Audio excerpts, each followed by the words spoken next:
తాజా అప్పులు 9,000 కోట్లట. ఆర్బీఐకి రాష్ట్ర సర్కార్ ఇండెంటట. 10న ఈ వేలంలో తీసుకుంటామని ఆర్బీఐకి రాష్ట్ర ఆర్థిక శాఖ ప్రతిపాదనట. జనవరి నాటికే 91,800 కోట్లు అప్పట. Q4లో ఇప్పటికే 3,500 కోట్లట. వార్షిక రుణ అంచనా 54,000 కోట్లే అట.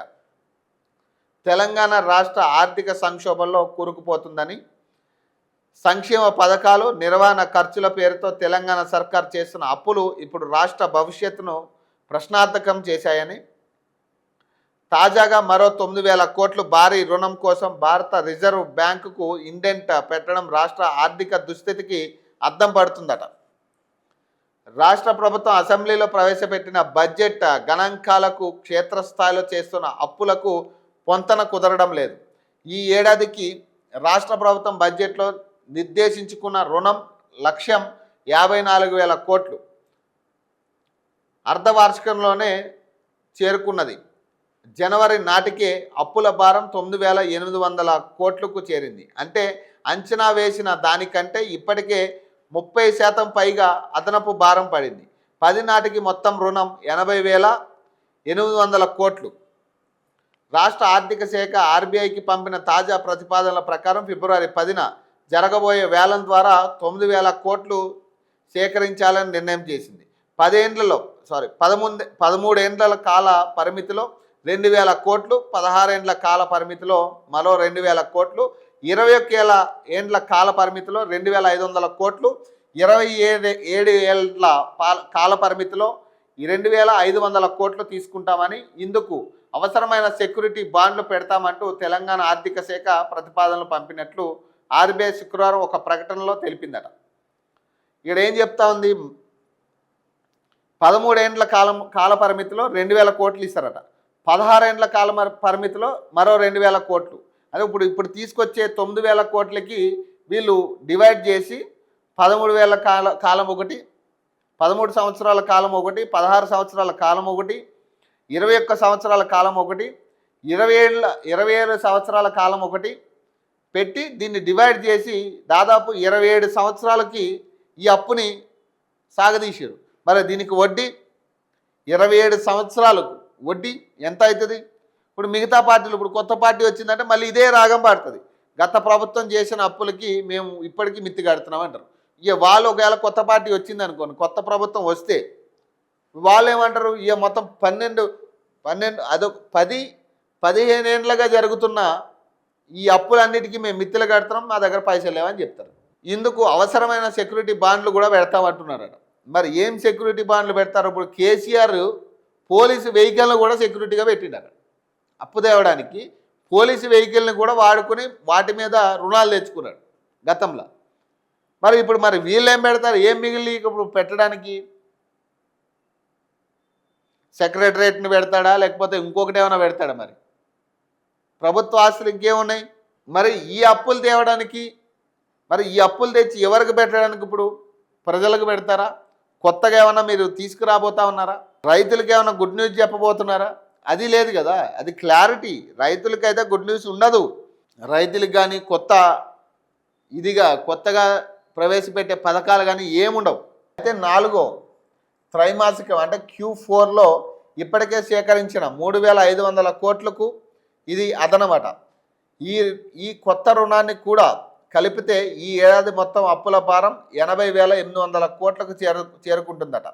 రాష్ట్ర ఆదాయ మార్గాలను పెంచుకోవడంలో విఫలమై కేవలం అప్పులపైనే పడడం వల్ల రాష్ట్ర అప్పుల ఊబిలో కూరుకుపోతుందని ఆర్థిక నిపుణులు ఆందోళన వ్యక్తం చేస్తున్నారు. ఇక బడ్జెట్ అంచనా అప్పట. వాస్తవానికి అప్పు అంచనా ఏంది? 54,000 కోట్లు అప్పు చేయాలని అంచనా. కానీ 10వ తేదీ నాటికి అప్పు ఎంత ఉంది? 80,800 కోట్లు. అంటే దాదాపు 26,791 కోట్లు అదనపు భారం పడుతుంది తెలంగాణ రాష్ట్రం మీద.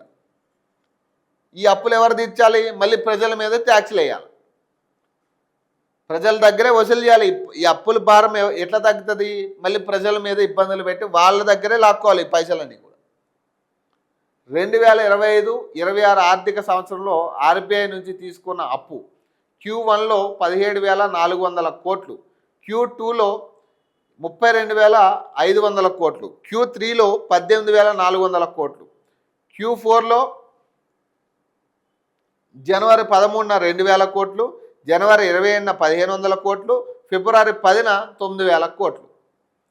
సో టోటల్గా 80,800 కోట్లు అప్పు చేయబోతా అప్పు అవ్వబోతా ఉంది ఈ 10వ తారీఖుతో పోల్చుకుంటే. మరి దీన్ని ఎట్లా తీర్చాలి ఇప్పుడు రాష్ట్ర ప్రభుత్వం?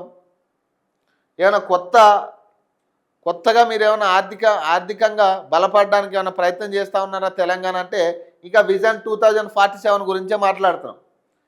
విజన్ 2047 తప్పు కాదు, కానీ విజన్ 2047 గురించి ఇప్పుడు మాట్లాడడం తప్పు. ఇప్పుడు మన పరిస్థితి ఏంటి? ఈ అప్పులన్నీ ఎట్లా తీర్చాలి? అసలు విజన్ 2026 ఏంది?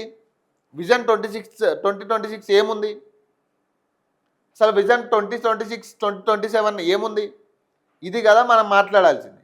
అసలు ఏం కొత్తగా తీసుకొస్తున్నాం? ఆర్థికంగా ఎక్కడ బలపడుతున్నాం? ఎక్కడ ఆర్థిక సంపద క్రియేట్ చేస్తున్నాం ప్రభుత్వానికి అనేది చెప్పాల్సి ఉండే. కానీ 2047లో ఏం జరగబోతుంది ఇప్పుడు మాట్లాడడం ఏముంది? ఇప్పుడు ఇన్ని వేల కోట్లు అప్పు చేసిర్రు కదా, ఎవరికి ఉపకారం? ఎవరికి ఉపకారం చేశారు మీరు? ఏ ప్రజలకు ఉపకారం? కొత్త పథకాలు తీసుకొచ్చారు. మంచిర్యాల జిల్లా బెల్లంపల్లి పట్టణంలోని బెల్లంపల్లి బస్తీ ఇంటిగ్రేటెడ్ బాలికల వసతి గృహం విద్యార్థులకు ఫుడ్ పాయిజన్ కావడంతో దవాఖానకు తరలించారట.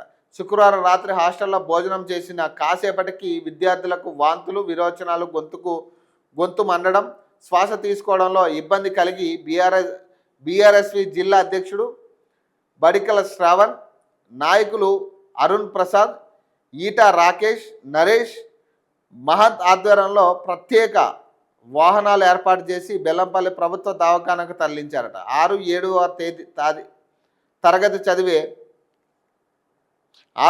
తరగతి చెందిన 15 మంది విద్యార్థులను దవాఖానలో చికిత్స పొందుతున్నారట. మరి ఇప్పుడు కనీసం ఇన్ని వేల కోట్లు అప్పు తెచ్చినందుకని కనీసం ఆ ఫుడ్ అయినా చక్కగా పెట్టండి వాళ్ళకి.